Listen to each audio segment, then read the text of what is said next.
ಸರಸ್ವತಿ, ವೆಂಕಟನಾಥ ಸ್ನಾನಕ್ಕೆ ಹೊರಟ್ಬಿಟ್ನಾ? ಹೋದ್ರು ಅಮ್ಮ. ಅಯ್ಯೋ, ಈ ಪೂಜೆ ಕೂತ್ಕೋತಾನಲ್ಲ, ಏನು ಮಾಡೋದು? ನಂಗೂ ಅದೇ ಗೊತ್ತಾಗ್ತಾ ಇಲ್ಲ.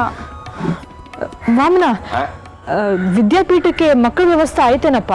ಅಯ್ಯೋ, ನಾನು ಹೇಳಿಲ್ವಾ ತಾಯಿ, ಈ ಊರಲ್ಲಿ ಅಕ್ಷರ ಅಂದ್ರೆ ಅನಾದರ. ಇಲ್ಲಿ ಯಾರಿಗೂ ವಿದ್ಯೆ ಬೆಲೆ ಗೊತ್ತಿಲ್ಲ ತಾಯಿ. ಗೊತ್ತಿದ್ರು ಆ ಕೇಶವಾಚಾರ್ಯರ ಮುಂದೆ ಏನೂ ನಡೆಯಲ್ಲ. ಒಂದು ಕೆಲಸ ಮಾಡಿ ತಾಯಿ, ಇವತ್ತಿನ ಅಡುಗೆಗೆ ಬೇಕಾದ ಪದಾರ್ಥಗಳನ್ನ ತಂದು ಕೊಡ್ತೀನಿ, ನೆಮ್ಮದಿಯಾಗಿ ಊಟ ಮಾಡಿಕೊಂಡು ಹೊರಟು ಬಿಡಿ. ಏನು ತರೋದು ಬೇಡ. ಇಲ್ಲಿ ವಿದ್ಯಾಪೀಠದಲ್ಲಿ ಮಕ್ಳಿಗೆ ಪಾಠ ಶುರು ಆಗದೆ ನಾವು ಬಾಯಿಗೆ ಒಂದು ಹನಿ ನೀರು ಹಾಕಲ್ಲ. ಹೌದು, ಬಂದು ಕೆಲಸ ಆಗೋವರೆಗೂ ನಾವು ಈ ಜಾಗ ಬಿಟ್ಟು ಹೊರಡೋದಿಲ್ಲ. ಹಠ ಮಾಡಬೇಡಿ ತಾಯಿ, ಕಲ್ಲು ಬೇಕಾದರೂ ಕರಗುತ್ತೆ, ಆದರೆ ಆ ಕೇಶವಾಚಾರ್ಯನ ಮನಸ್ಸು ಮಾತ್ರ ಕರಗಲ್ಲ. ಬಂದವರೆಲ್ಲ ಪ್ರಯತ್ನ ಮಾಡಿ ಸೋತು ಹೋಗ್ಬಿಟ್ಟಿದ್ದಾರೆ. ವಾಮನ, ನನ್ನ ಮಗ ಬೇರೆಯವರಾಗಲ್ಲ. ಕಲ್ಲೇನು, ವಜ್ರನೂ ಕರಗಿಸೋ ಶಕ್ತಿ ಅವನಲ್ಲಿದೆ. ಅವನು ಗೆಲ್ತಾನೆ, ಈ ಊರಲ್ಲಿ ನಿಲ್ತಾನೆ ಅನ್ನೋ ನಂಬಿಕೆ ನನಗಿದೆ. ಇಷ್ಟು ಹೇಳಿದ ಮೇಲೂ ನಿಮ್ಮ ಹಠ ಬಿಡಲಿಲ್ಲ ಆದರೆ ನಾನು ತಾನೇ ಏನು ಮಾಡಲಿ? ಆ ಶ್ರೀಹರಿನೇ ನಿಮ್ಮನ್ನು ಕಾಪಾಡಬೇಕು.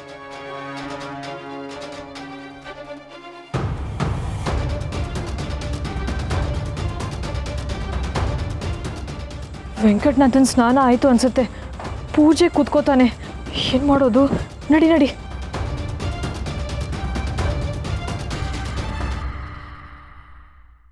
ಅವನು ಮಾತಲ್ಲೇ ಮರಳು ಮಾಡ್ತಾನೆ. ಯಾರೂ ಅವನ ಮಾತನ್ನು ನಂಬೇಡಿ. ಯಾವುದೇ ಕಾರಣಕ್ಕೂ ಮಕ್ಕಳನ್ನ ವಿದ್ಯಾಪೀಠಕ್ಕೆ ಕಳಿಸ್ಬಾರ್ದು. ಏನಾಯ್ತರೋ? ಯಾಕ್ರೋ ಈಗ ಬರ್ತಾ ಇದ್ರಾ? ವಿನಾಯಕ, ವಿನಾಯಕ, ವಿನಾಯಕ, ಏನಾಯ್ತು ನನ್ನ ಮಗನಿಗೆ? ಹಾವು ಕಚ್ಚಿತು ಗುರುಗಳೇ. ಹಾವ? ಚಂಡು ತರಕ್ಕೆ ಅಂತ ಹೋದಾಗ ಅಲ್ಲಿ ಪೊದೆ ಹತ್ರ ಹಾವು ಕಚ್ಬಿಡ್ತು. ಅಯ್ಯಯ್ಯೋ ವಿನಾಯಕ, ಅಲ್ಲಿಗೆ ಯಾಕೋ ಹೋದೆ? ಆ ಕಡೆ ಹೋಗ್ಬಾರ್ದು ಅಂತ ಎಷ್ಟು ಸಲ ಹೇಳಿದ್ದೀನಿ ನಿನಗೆ? ವಿನಾಯಕ, ವಿನಾಯಕ, ಮಾತಾಡು ವಿನಾಯಕ, ಮಾತಾಡೋ. ಅಯ್ಯಯ್ಯೋ, ಯಾರಾದರೂ ನನ್ನ ಮಗನ ಕಾಪಾಡಿ. ಹೇಗೆ ಕಾಪಾಡೋದು ಆಚಾರ್ಯರೇ? ನಮ್ಮೂರಲ್ಲಿ ಹಾವಿನ ವಿಷಯ ತೆಗೆಯೋರು ಯಾರೂ ಇಲ್ಲವೇ? ಅಷ್ಟು ದೂರ ಕರ್ಕೊಂಡೋಗೋವರೆಗೂ ಬದುಕಿರ್ಬೇಕಲ್ಲ ಸ್ವಾಮಿ. ನಮ್ಮೂರಿಂದ ಬಳ್ಳಿಗುಡ್ಡಿ ಕರ್ಕೊಂಡು ಹೋದವರು ಒಬ್ಬರಾದರೂ ಜೀವಂತವಾಗಿ ಬಂದಿದ್ದಾರೆ. ಕರ್ಕೊಂಡೋಗೋದು ವ್ಯರ್ಥ.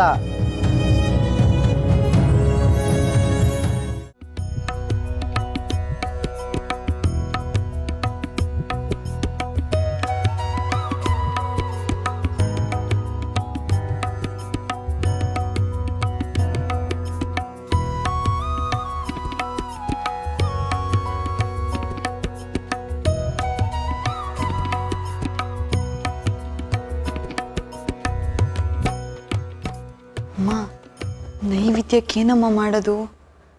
ನನಗೂ ಏನೂ ತೋರಿಸ್ತಿಲ್ಲ ಸರಸು, ಏನು ಮಾಡೋದು ಅಂತ ಗೊತ್ತಾಗ್ತಿಲ್ಲ.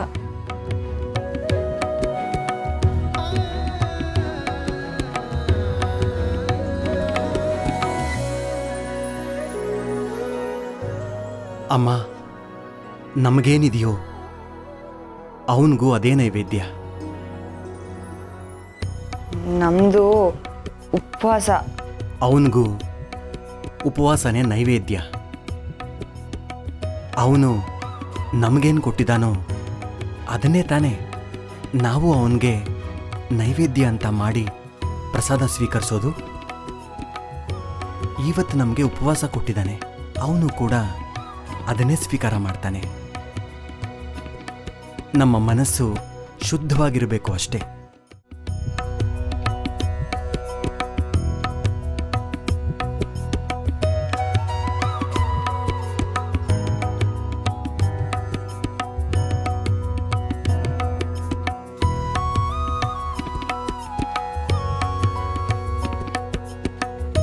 ಅಮ್ಮ,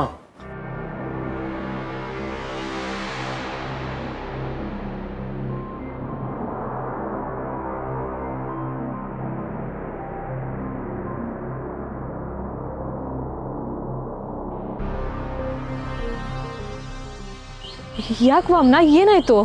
ಅನಾಹುತ ತಾಯಿ, ಅನಾಹುತ. ಆ ಕೇಶವಾಚಾರ್ಯನ ಮಗನಿಗೆ ಹಾವು ಕಚ್ಚಿಬಿಟ್ಟಿದೆ. ಶ್ರೀಹರಿ, ಯಾವ ಹಾವು ಅಮ್ಮನ? ಯಾವುದೋ ದೊಡ್ಡ ಹಾವಂತೆ ತಾಯಿ. ನೋಡಿ, ನೀವು ಒಳ್ಳೆ ಜನ, ನಿಮಗೆ ಕೆಟ್ಟದ್ದು ಮಾಡಿದ್ರೆ ಆ ದೇವ್ರು ಸುಮ್ಮನೆ ಬಿಟ್ಬಿಡ್ತಾನ? ಕಣ್ಣು ಮುಚ್ಚಿ ಬಿಡೋದ್ರಲ್ಲಿ ಶಿಕ್ಷೆ ಕೊಟ್ಟಿದ್ದಾನೆ.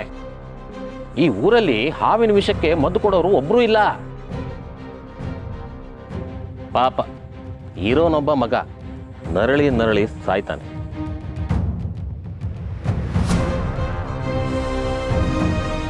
ಇವರೆಲ್ಲಿ ಹೋದ್ರು?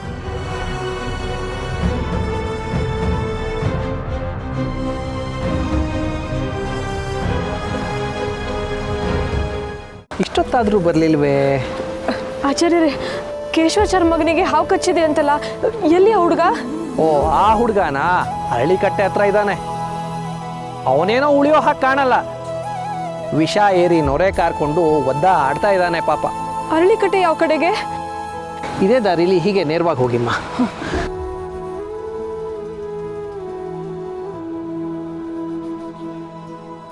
ಸಮಾಧಾನ ಮಾಡಿಕೊಳ್ಳಿ ಆಚಾರ್ಯರೇ, ಇನ್ನೇನು ಮಾಡೋಕ್ಕಾಗಲ್ಲ.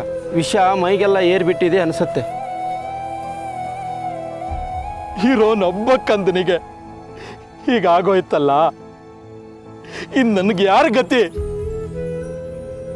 ನನ್ನ ಮನೆ ದೀಪ ಆರೋಯ್ತು ವಿನಾಯಕ, ನನ್ನ ವಂಶನೇ ನಾಶ ಆಗೋಯ್ತು. ದಾರಿ ಬಿಡಿ, ಸ್ವಲ್ಪ ಸರಿರಿ, ಮಗು ಗಾಳಿ ಆಡ್ಲಿ. ಸರಸ್ವತಿ, ಬೇಗ ಅಮ್ಮ.